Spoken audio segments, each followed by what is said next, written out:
Evelyn and I were reborns. We came back to the day of our wedding, right after college graduation. She was still in the makeup chair when she suddenly tore off the pristine white gown. "Tim," she said, her voice sharp and final, "I've thought it over, we're not right for each other. I'm not marrying you."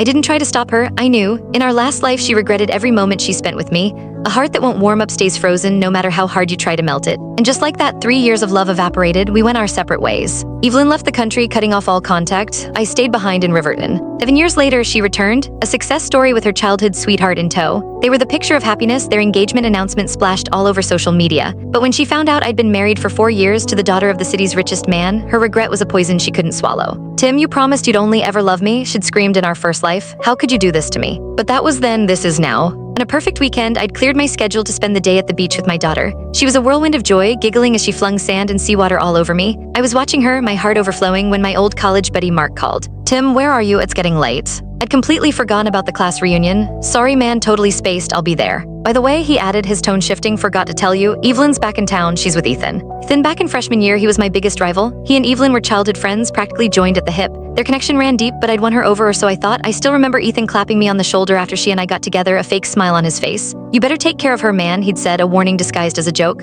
"or I'll be there to pick up the pieces." Had the housekeeper take my daughter home and grabbed a cab to the hotel. On the way, Mark filled me in. Turns out Evelyn had done very well for herself abroad. With Ethan's help, she'd landed a management position at a Fortune 500 company. The rumor was she made more in a month than most people do in 2 years. On top of that, her design work had won international awards. She was a rising star. Their return to Riverton was almost certainly to get married. Mark kept warning me to be careful to not lose my cool at the party.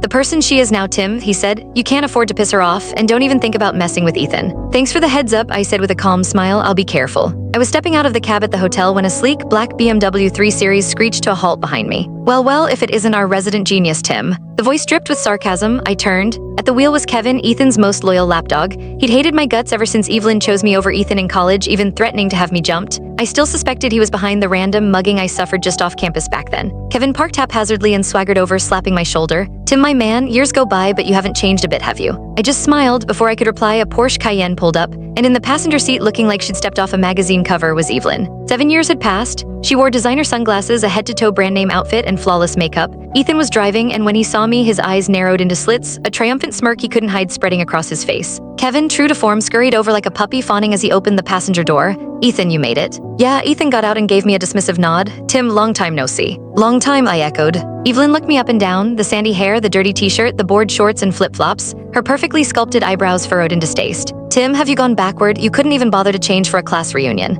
I scratched my head, playing dumb. Didn't have time, it was a last-minute thing. Evelyn scoffed. "With an attitude like that, I bet you don't even have a girlfriend, do you?" Click the link on the homepage to watch the full follow-up for free.